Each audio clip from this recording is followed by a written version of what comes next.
नमस्कार, times of Swaraj में आप सबों का स्वागत है और मैं हूं संतोष सिंह। और आज हम टाइम्स ऑफ स्वराज में बात कर रहे हैं काराकाट तय करेगा कुशवाहा की राजनीति को।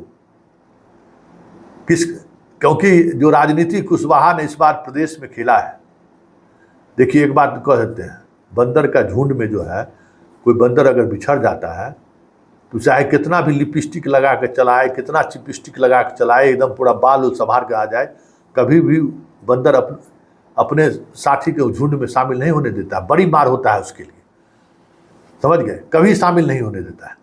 तो बिहार की राजनीति में कुशवाहा ने बरसों बाद या दशकों बाद एक अलग तरीके का स्टैंड लेता हुआ दिख रहा है, और उसी स्टैंड का नतीजा है काराकाट से पवन सिंह का खड़ा होना।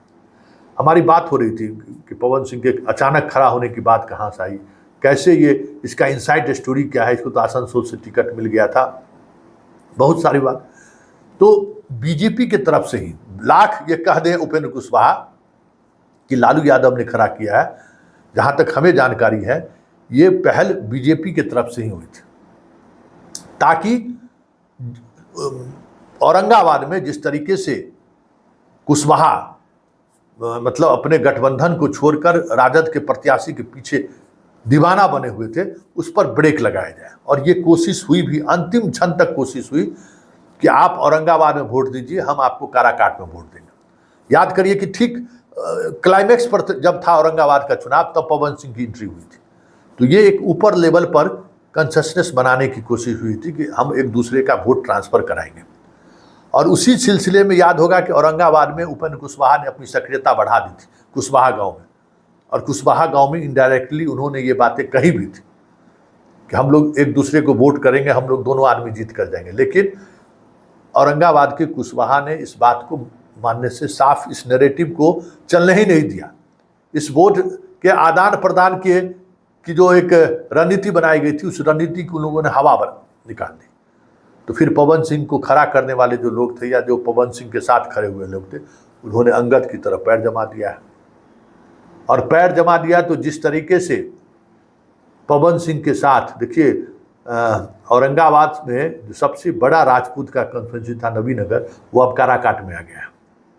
तो बड़ी आबादी है, ऐसा नहीं है कि सादा कम, बहुत कम आबादी है, बड़ी आबादी है राजपूतों का काराकाट में। भूमिहारों की बड़ी आबादी है, ब्राह्मणों की आबादी है। और यादव, जिस तरीके से खेसारी लाल यादव के जाने के बाद एक माहौल बनाने की कोशिश हुई, और कहा जा रहा है कि कांति सिंह भी मदद कर रहे हैं, वहाँ के यादव के नेता भी चाहते हैं कि कुशवाहा वाला जो है बैंड टूटे। तो ये सारे लोग पवन सिंह के साथ खड़े हो गए, और ये तो साफ हो गया कि अब उपेंद्र कुशवाहा के लिए कोई स्पेस नहीं बचा है।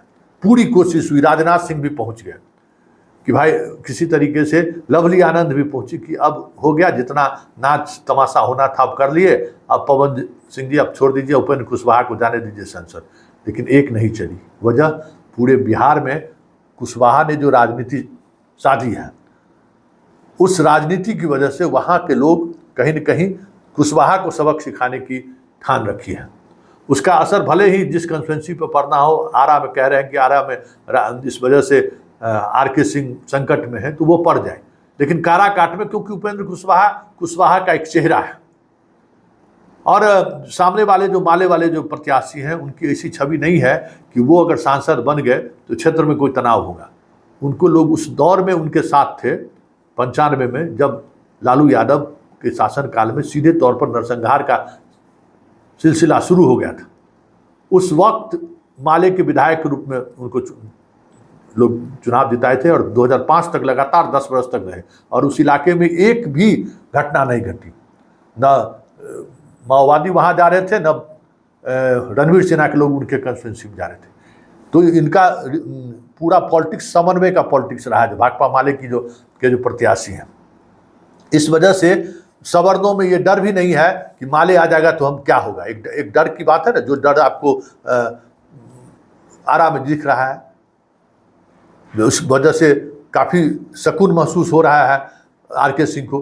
जो चीज़ें नालंदा में देखने को मिला वो साफ है, लेकिन काराकाट में ये चीज़ें देखने को नहीं मिला है। ऐसे में काराकाट से भाकपा माले चुनाव जीत भी जाए तो कोई बड़ी बात नहीं होगी, लेकिन लड़ाई का जो त्रिकोण है वो त्रिकोण यही है कि औरंगाबाद में तूने जो सिला दिया, उसी सिला का जवाब हम काराकाट में दे रहे हैं।